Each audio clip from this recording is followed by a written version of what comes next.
म्हणजे शिकवण द्या ती कृपया आम्हाला सहकार्य करावं. आपण आपला टर्म सुरू झालेला आहे, आपला सिलेबस अजून काही झाला नाही, आपली टेस्ट आहे. आपण थोडं ध्यान द्या. आपण समज आहात सर्वजण, सगळे या ठिकाणी मी जेला सांगतो की उद्याची सुट्टी आपण डिक्लेअर करू नका. उद्याच्या ऐवजी आपण 18 तारखेला एकदा शुक्रवारी सुट्टी आपण डिक्लेअर करा, ज्यामुळे 18, 19, 20 तुम्हाला 3 दिवस सहज सुट्टी मिळेल. 18 गावात जाईल.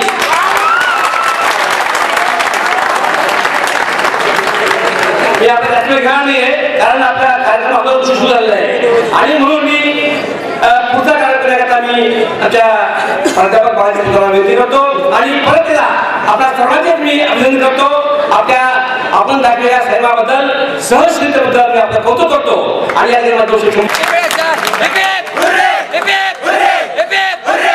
धन्यवाद.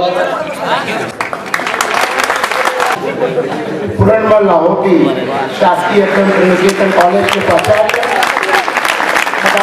के अध्यक्ष, मेरे मित्र श्री गोपीनाथ जी पिंपळे सर, जिमखाना के अध्यक्ष उपाध्यक्ष प्राध्यापक विनायक देशमुख सर, जब दे 2008 स्नेह सम्मेलन के समन्वयक और मेरे मित्र प्राध्यापक बालाजी पोद्दार, जिमखाना सचिव श्री सैयद नावेद सत्ता, स्नेह सम्मेलन सचिव श्री महेश भोसले,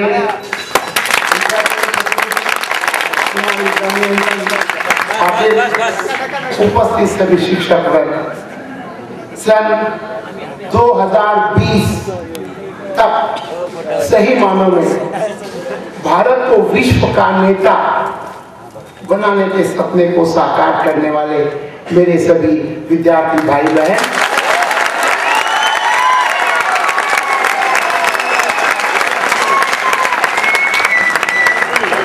मैं इस कॉलेज में इसके पहले भी आया था, 2-3 बार आ चुका हूँ अलग अलग प्रोग्राम्स में, टीडीपी के प्रोग्राम में बोलने के लिए। आज जब यहाँ आया तो यहाँ आते ही एक मेरी बहन ने मुझे नजदीक आकर कहा, सर आप जब लास्ट टाइम आए थे आपने एक बहुत अच्छी कहानी बताई थी, गधे की कहानी। सर इतनी अच्छी लगी, क्या बताएं, जब भी कभी गधा देखती हूँ आपकी याद आ जाती।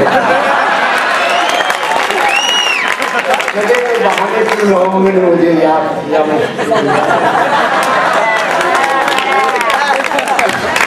मेरे मित्र प्राध्यापक बालाजी पोद्दार जब मेरे पास आए तो उन्होंने कहा कि हरि जी तुम्हें आकर हमारे कॉलेज में मार्गदर्शन करना है। तो मुझे याद आया एक पादरी था, फादर, वो एक नए गांव में आया, उनका डिस्कोर्स था एक चर्च के अंदर। जो वो निकला, नया गांव था, सवेरे का समय था, रविवार था, कुछ बच्चे खेल रहे थे। उसने जाते जाते एक बच्चे को पूछा, बेटे एक चर्च कहाँ है बताओगे? बोले हाँ फादर, सीधे जाइए, take left turn, take right turn, सामने चर्च दिखेगा। बहुत होशियार बच्चा है। बोले बेटे मैं 10 बजे आज एक प्रवचन दे रहा हूँ, जरूर आना सुनने के लिए। बोले क्या बोल रहे हो? बोले स्वर्ग में जाने का रास्ता मैं बताने जा रहा हूँ। उसने कहा फादर चर्च जाने का रास्ता मालूम नहीं है, स्वर्ग जाने का रास्ता क्या बताओ?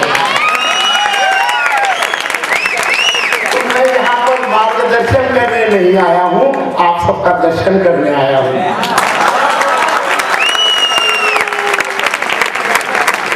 क्योंकि स्नेह सम्मेलन शब्द ही बताता है कि स्नेह का सम्मेलन है।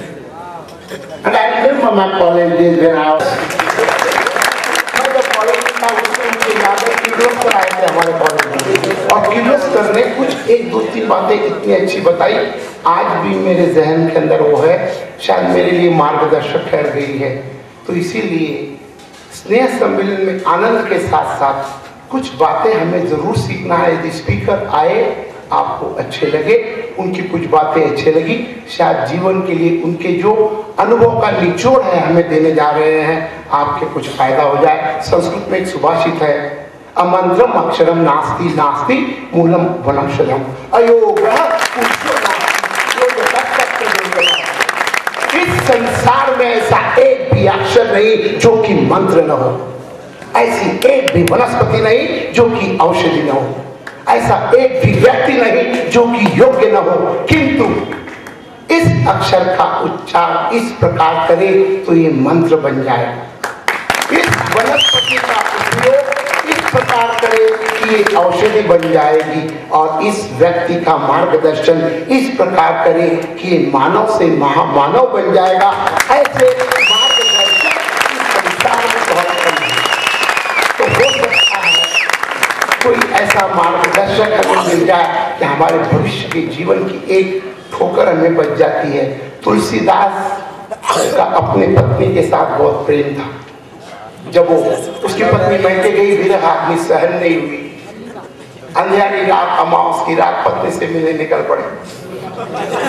रास्ते में नदी थी, वर्षा हो रही थी, तूफानी रात थी, बाढ़ आई थी, नदी में तैरने नहीं आता था। एक लाश बहती जा रही थी, उस लाश पर तुलसीदास बैठ गए और उस किनारे पहुंचे। घर पर जब पत्नी के गए तो वहां पर एक रस्सी लटक रही थी, उसके सहारे ऊपर गए, पत्नी का दरवाजा खटखटाया। पत्नी बाहर आई, भीगे हुए अवतार में देखकर पूछा, आप यहाँ कैसे आए? उसने कहा, तुझसे मिले बिना रहा नहीं गया, मैं आ गया हूँ। ऊपर कैसे आए? बोले, तुझे पता था मैं आऊंगा, रस्सी लटका के रखी थी, आ गया। घूम कर देखा तो वो एक सांप लटक रहा था, लेकिन अंधे प्रेमी को ये भी पता नहीं चला कि वो रस्सी है या सांप। उस समय पत्नी ने सिर्फ एक वाक्य कहा तुलसीदास से कि जितना प्रेम तुम इस हाड़ मांस के पुतले से कर रहे हो, उतना ही प्रभु रामचंद्र के चरणों में लगा दो तो तुम्हारा जीवन कृतार्थ हो जाएगा। एक वाक्य उनके आत्मा को चीर कर रख दिया, उनका जीवन बदल गया। वो काशी गए, शास्त्रों का अभ्यास किया, तुलसी से संत तुलसीदास बने, रामचरितमानस लिखा, तुलसी के दोहे लिखे, भगवान राम के दर्शन हुए। तो कभी कभी जीवन में एक वाक्य अपने जीवन का कायापालट कर देता है। शायद एक आधा वक्त का एक आधा वाक्य हमारे जीवन का कायापालट कर सकता है। कितने भी अंधियारी गुफा हो, हजारों साल से बंद गुफा अंधियारा था, एक छोटा सा दीपक यदि जला दे तो हजारों साल का अंधियारा एक पल में दूर हो जाता है। और यही फायदा भाइयों बहनों, पिछली सदी ये हमें अज्ञान से ज्ञान की ओर और ज्ञान से विज्ञान की ओर ले गई। जैसे ही हम अज्ञान से ज्ञान की ओर बढ़े, हमारा विकास होता गया, लेकिन विज्ञान से हम ज्ञान से विज्ञान की ओर बढ़े, ये विकास विनाश में बदलता गया। हमने अपने विनाश के लिए एटम बॉम्ब बनाना शुरू कर दी। चांद की ऊंचाई या छूने में हमें गर्व तो महसूस होने लगा, लेकिन माँ बाप के पैर छूने में हमें शर्म महसूस होने लगी। ग्लोबल विलेज की संकल्पना इंफॉर्मेशन टेक्नोलॉजी ने सही कर दी, विश्व को छोटा सा देहात बना के रख दिया, लेकिन मेरे बाजू में कौन पड़ोसी रहता है मुझे पता नहीं है। नग्नता जो इस देश की मजबूरी हुआ करती थी, हम नंगे थे क्योंकि हमारे पास पैसे नहीं थे, और आज हम नंगेपन से पैसे कमाने लगे हैं। ये आज की परिस्थिति है।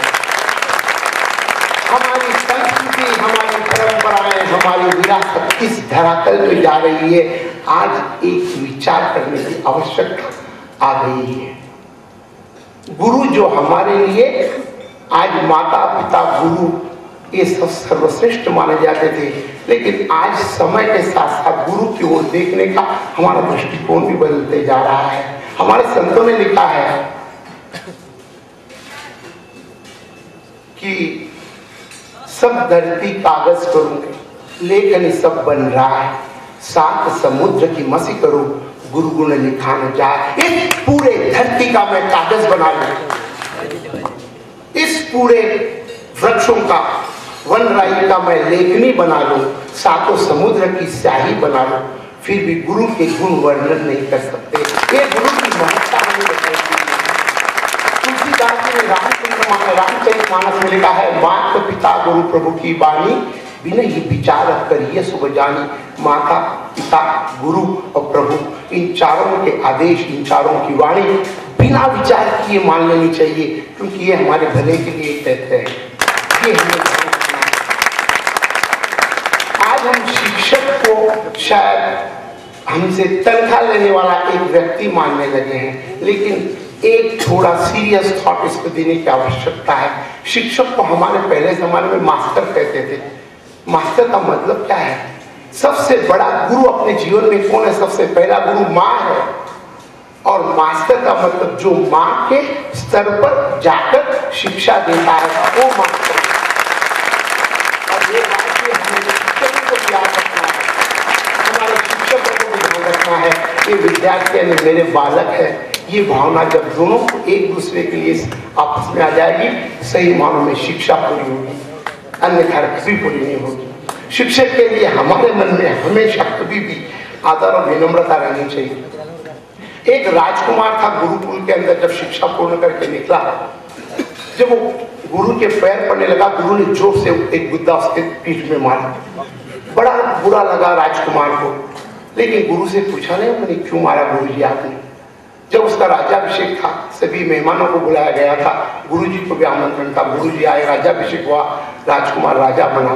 रात के समय जब एकांत में उसने गुरुजी से पूछा, गुरुजी एक बात मैं आपसे पूछूं, आपने मुझे उस दिन गुद्दा क्यों मारा? गुरु ने कहा, बेटे बहुत अच्छी बात है तूने पूछी, योग के समय पर पूछी है। गुद्दा इसलिए मारा, तू अब राजा बन गया है, न्यायपालिका तेरे हाथ में है, न्याय करने जा रहा है। एक बात याद रखना, कोई दोषी यदि छूट गए तो कोई बात नहीं है, किसी निर्दोष को बिना कारण सजा कभी नहीं देना, नहीं तो तुझे कभी माफ नहीं करेगा। ये बात याद दिलाने के लिए मैंने तुझे कहा, क्योंकि वो बिना कारण दी गई सजा तुझे आज तक याद है। तेरा न्यायपालिका का जब कर्तव्य पूरा करेगा, किसी निर्दोष को सजा नहीं होने देना। गुरु हमारा मार्गदर्शक होता है। एक बार एक राजा का 9 लाख का हार हो गया, ढिंडोरा पिटाया गांव में, किसी को मिल गया तो बड़ा इनाम दूंगा। एक आदमी जा रहा था नदी के किनारे से, देखा नदी के अंदर एक हार चमक रहा है हीरो का, उसे लगा ये 9 लाख का हार है। उसने अंदर खुदी लगाई, हार देखा, हार हाथ में नहीं आया।